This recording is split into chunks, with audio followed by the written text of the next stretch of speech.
Hi, thanks for joining David and I for our educational video. Today we're going to talk about a topic that comes up very often for David and I in our discussions with all our clients is if I get some money, and whether it's an inheritance, whether it's a bonus at work, should I pay down my mortgage or should I invest that money? And a lot of that depends on your own personal situation and your personal finances, but David and I are going to walk you through some scenarios now to take a look at.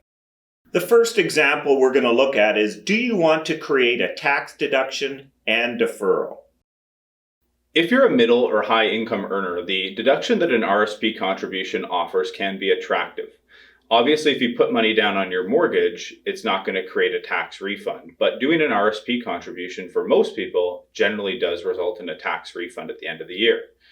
Say you earned $100,000, you're in a 38.29% tax bracket. So if you make a $10,000 RSP contribution in this year, you're going to create a tax refund of roughly $3,829. And then if you're a good saver, you may turn around and put that $3,829 that you wouldn't have had otherwise on your mortgage. And suddenly you've created, out of $10,000, you've created $13,829 in immediate value.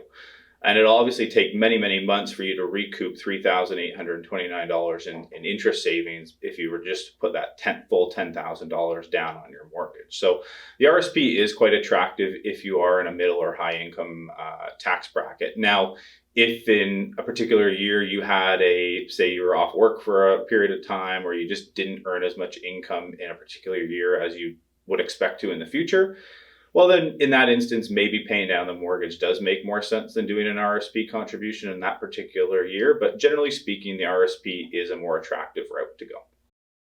Number 2, do you want to pay for your children's post-secondary education?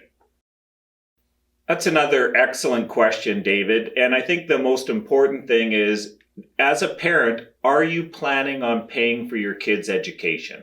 Because you can go either way on this one. But if you are planning on paying for your kids' education, then the RESP makes a lot of sense. Why? Because the government's giving you a 20% grant on the money that you put in for the education. There are limits of $2,500 and some other things that you do need to know that I don't want to get into in this topic, but you do get that 20%, which is extra tax-free money that you get for your child's education. As well, the investments inside an RESP get to grow without any tax. So it's a good way of accumulating funds for that purpose. So again, probably the main thing that matters in this is, do you plan on paying for your kids' education? Because if you do, the RESP makes a lot of sense. Otherwise, let's look at the alternative. You have to pay for that with after-tax dollars. You do not get that free 20%, or you have to borrow the money and pay the interest on that borrowed money with after-tax dollars. So again, the big point here is, if you're going to pay for your kids' education, then you really should be looking at an RESP. The third thing that we're going to look at is, what is your mortgage's interest rate? These days, with mortgage interest rates being at historical lows, it does make sense to consider investing rather than paying down your mortgage. Depending on when you took your mortgage out over the course of the last 5 years, you might be paying as low as 1.4% on your mortgage interest rate, or maybe upwards of 3.5%. So regardless of where you're at in that range, they are quite low interest rates. And chances are, depending on your investment strategy, that your investments will compound and grow at a higher rate of return than what you're paying on your interest rate. But a good thing to consider is, if you've been somebody who's been investing for a while now, go take a look at your portfolio and look at your historical returns. And you'll probably find that your investments have significantly outperformed 1.4% to 3.5%, which is the current interest rates on mortgages. So if that's the case, then there you go. It just makes sense to in the long run to invest your money rather than pay down your mortgage. Number 4, what is your risk tolerance? That's another great question, David, and really depends on the individual. If you're someone that doesn't like any volatility, that worries all the time, it's going to keep you up at night, taking the simple choice and just paying down the mortgage makes a lot of sense. Where if you're someone that's okay with a little bit of moderate volatility, then obviously investing the money is going to give you a greater overall rate of return and wealth. The fifth thing that we want to look at is what are your personal saving and spending habits? Looking at yourself, are you a saver or are you a spender?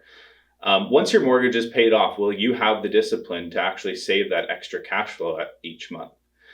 Think to your past. If you've had a car loan before or maybe a student loan, once that loan was paid off, did you actually save that extra monthly cash flow? Or did you just simply go buy a new car or buy some luxury item? What about your tax refund every year? If you get a tax refund, do you actually save it or pay down your mortgage with it? Or do you just take it and treat yourself to a nice vacation or something like that? Chances are, if you're somebody who doesn't tend to save their extra newfound cash flow, you may not want to pay down your mortgage any faster. You'll probably be better off to just tuck that money aside into an investment and continue paying your mortgage down on its regular amortization rate. Number 6, what about other debt? That's an excellent question, David. And we've just been talking about mortgage debt, but what about other debts that have much higher interest rate? Let's say a credit card debt or a student loan or maybe a car loan. A lot of times these debts carry an interest rate that is far greater than what you're paying on a mortgage. Definitely in this case, paying down the debt first makes 100% of sense. So that's one of the first things David and I look at is what is the interest rate on the debt so that we can do a proper comparison for you.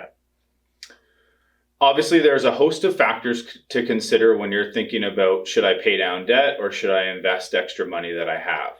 Obviously, the key thing is what is the interest rate that you're paying on the debt versus what is the investment rate of return that you expect to get from the investments. But other things matter too, like what is your income tax bracket in terms of does an RSP make sense? Do you want to save for your kids' education? Other priorities that you may place, as well as your personal risk tolerance. Obviously, if you're somebody who's very conservative, then maybe investing as a non-starter and just paying down the debt makes sense. So, as always, if you have any questions with any of this stuff, if you want to review your personal situation, and if you have some extra money that you're wondering what to do with, Harry and I would be glad to sit down with you and review your options. Take care and be safe.